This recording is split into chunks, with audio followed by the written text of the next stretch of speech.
Hello students, welcome to our official YouTube channel crack Bengal. আমি ওয়াসিম। দেখো, তোমাদের জন্য নিয়ে এসেছি আজকে একটা রেলওয়ের জিকে ক্লাস, যেটা পিওয়াইকিউ এর ক্লাস নাম্বার 19। আজকে আমরা একটা পিওয়াইকিউ সেট সলভ করব। সেখানে থাকবে কিছু স্ট্যাটিক জিকে আর কারেন্ট অ্যাফেয়ার্সের কোশ্চেন। দেখো, আজকে আমি করাবো তোমাদেরকে 22-10-2018 একটা সেট। তো চলো কোশ্চেন দেখি। শীতকালে ভারতে ড্যাশ থেকে বাতাস নিচে নেমে আসে আর শৈত্যপ্রবাহ বয়ে যায়। তো কোথা থেকে নেমে আসে? আরাবল্লী, পশ্চিমঘাট, বিন্ধ্যাচল না হিমালয়? রাইট অ্যান্সার হয়ে যাবে অপশন ডি, হিমালয় থেকে নেমে আসে। ওকে, চলো নেক্সট কোশ্চেন দেখি। কুতুবুদ্দিন আইবক ও রাজিয়া ড্যাশ রাজবংশের ছিলেন? কোন রাজবংশের ছিলেন? চারটে অপশন দেখতে পাচ্ছ, মুঘল, লোধি, মাল্লুক না খিলজি। তো রাইট অ্যান্সার হয়ে যাবে মাল্লুক রাজবংশের ছিল কে? কুতুবুদ্দিন আইবক আর রাজিয়া, দিল্লির সুলতানেরা সবাই। ওকে, নেক্সট কোশ্চেন। চলো, ড্যাশ নামটি গ্রিক শব্দ থেকে উদ্ভূত হয় যার অর্থ সিন্ধু নদীর পাড়ের অঞ্চল। তাহলে এর অর্থ কি? সিন্ধু নদীর পাড়ের অঞ্চল মানে কোনটা? ভারতবর্ষ, ইন্ডিয়া, আর্যাবর্ত না জম্বুদ্বীপ? তো রাইট অ্যান্সার হয়ে যাবে অপশন বি, ইন্ডিয়া নামটা গ্রিক শব্দ থেকে উদ্ভূত হয় আর যার অর্থ হচ্ছে সিন্ধু নদীর পাড়ের অঞ্চল। ওকে, নেক্সট কোশ্চেন দেখি। কোন ভারতীয় বিজ্ঞানী জ্যোতির্বিজ্ঞানে বলতে অ্যাস্ট্রোসায়েন্স, তার অবদানের স্বীকৃতি হিসাবে মর্যাদাপূর্ণ ড্যান ডেভিড প্রাইজ লাভ করে? তাহলে প্রাইজটার নাম কি? ড্যান ডেভিড প্রাইজ লাভ করেছে কোন ভারতীয় বিজ্ঞানী অ্যাস্ট্রোসায়েন্সে? তো দেখো, সৃজিত কুলকার্নি, সঞ্জয় কুলকার্নি, শ্রীনিবাস কুলকার্নি, সন্দেশ কুলকার্নি। তো রাইট অ্যান্সার হয়ে যাবে অপশন সি, শ্রীনিবাস কুলকার্নি হবে একদম সঠিক উত্তর। Next question. ভারতের 48তম আন্তর্জাতিক চলচ্চিত্র উৎসব অনুষ্ঠিত হয়েছিল কোথায়? 48তম চলচ্চিত্র উৎসব, IFFI। এটা কিন্তু আইফা নয়, গুলিয়ে ফেলো না, IFFI। I for international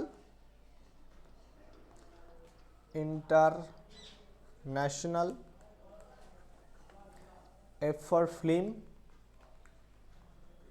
F for festival,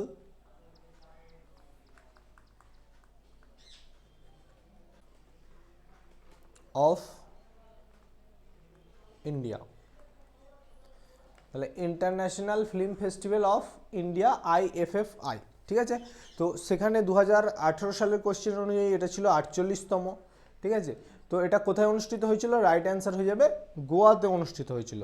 কিন্তু এইটারই এখন 2025-এ কততম যদি কোশ্চেন আসে, তাহলে সেটা হবে 56তম।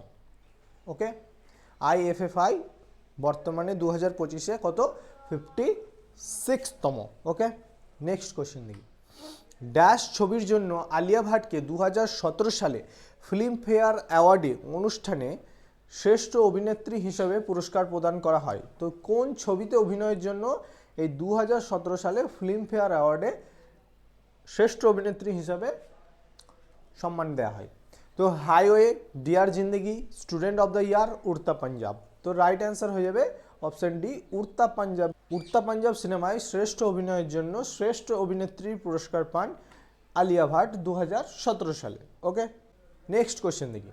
2017 সালের মধ্যে নারী শ্রমিকদের অংশগ্রহণের ক্ষেত্রে ভারতের র্যাঙ্ক কত ছিল?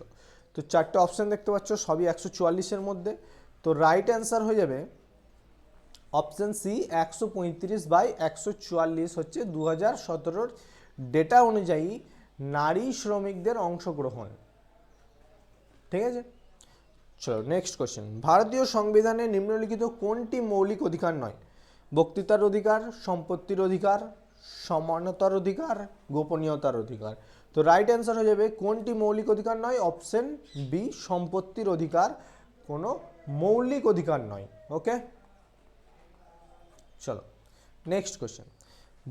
আগস্ট 2017 অনুযায়ী বিহারের মুখ্যমন্ত্রী হিসাবে কে শপথ গ্রহণ করেছিলেন?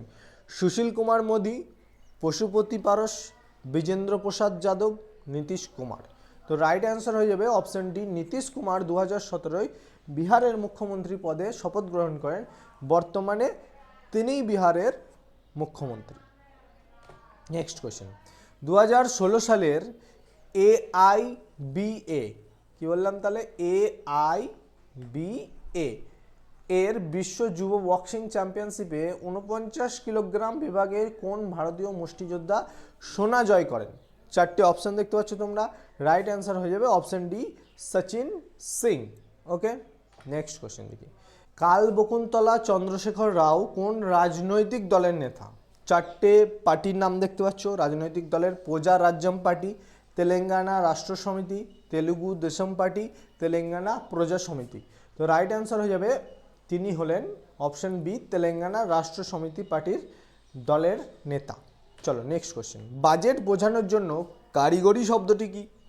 বাজেট বোঝানোর জন্য কারিগরি শব্দ হলো বার্ষিক আর্থিক বিবৃতি। Option D is the right answer. Ashwini Ponnappa কোন খেলার জন্য বিখ্যাত? ক্রিকেট, টেনিস, গলফ না ব্যাডমিন্টন? তো রাইট অ্যান্সার হয়ে যাবে option D, badminton.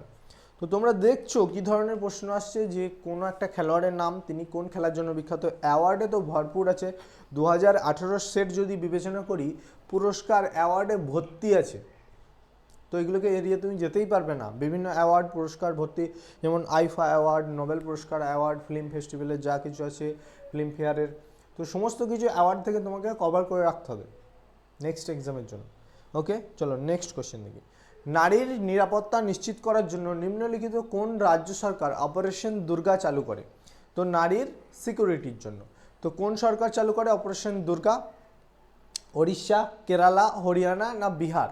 Right answer হয়ে যাবে অপশন সি, হরিয়ানা রাজ্য সরকার চালু করে নারীর নিরাপত্তা নিশ্চিত করার জন্য দুর্গা নামে এক অপারেশন। ওকে, চলো নেক্সট কোশ্চেন দেখি। ভারতীয় রিজার্ভ ব্যাংকের সদর দপ্তর কোথায়? খুবই ইম্পর্টেন্ট কোশ্চেন। ভারতীয় রিজার্ভ ব্যাংকের সদর দপ্তর হলো মুম্বাই, বেঙ্গালুরু, চেন্নাই না নতুন দিল্লি? রাইট অ্যান্সার হয়ে যাবে অপশন এ, মুম্বাই হলো ভারতীয় রিজার্ভ ব্যাংকের সদর দপ্তর। এই ভারতীয় রিজার্ভ ব্যাংক কবে প্রতিষ্ঠিত হয়েছিল? ভারতীয় রিজার্ভ ব্যাংক প্রতিষ্ঠিত হয়েছিল 1 এপ্রিল 1935 সালে। এর সদর দপ্তর পড়েছে মুম্বাই। আর এর বর্তমান গভর্নর কে? এর বর্তমান গভর্নর হচ্ছে সঞ্জয় মালহোত্রা। বর্তমান গভর্নরটা মনে রাখবে, এটা দিয়ে প্রচুর কোশ্চেন আসে। সঞ্জয় মালহোত্রা হচ্ছে ভারতীয় রিজার্ভ ব্যাংকের বর্তমান গভর্নর। ওকে, নেক্সট কোশ্চেন। খাসি, গারো, জয়ন্তিয়া এগুলো সবই পাহাড়। তো এটা কোথায় অবস্থিত, কোন রাজ্যে? আসাম, সিকিম, মেঘালয় না নাগাল্যান্ড? তো রাইট অ্যান্সার হয়ে যাবে অপশন সি, মেঘালয়। ওকে, চলো নেক্সট কোশ্চেন। ব্যান্ডিট কুইন চলচ্চিত্র, এটা একটা মুভি, ব্যান্ডিট কুইন। তো এই চলচ্চিত্রের মুখ্য অভিনেতা কে ছিলেন? বিদ্যা বালান, রেখা, সীমা বিশ্বাস না হুমা কুরেশি? তো রাইট অ্যান্সার হয়ে যাবে অপশন সি, সীমা বিশ্বাস ছিলেন এই ব্যান্ডিট কুইনের মুখ্য অভিনেতা। তো চলো আজকের ক্লাসটা এখানেই শেষ। স্ক্রিনে দেখতে পাচ্ছ রেলওয়ে রুটিন, এই রুটিন ওয়াইজ ক্লাস করিয়ে থাকি। আর যারা এখন আমাদের সঙ্গে যুক্ত হতে পারোনি, নিজের স্ক্রিনে দেওয়া নাম্বারে আমাদের সঙ্গে যুক্ত হয়ে যাও, আমাদেরকে মেসেজ করো, হাই লেখো বা রেলওয়ে লেখো বা বিসিএস লেখো, যে গ্রুপে যুক্ত হতে চাও সেটা লেখো মেসেজে, আমরা তোমাদেরকে নির্দিষ্ট গ্রুপে জয়েন করিয়ে নেবো। তো চলো আজকের মতো এখানেই ক্লাসটা শেষ করলাম। Thank you, by.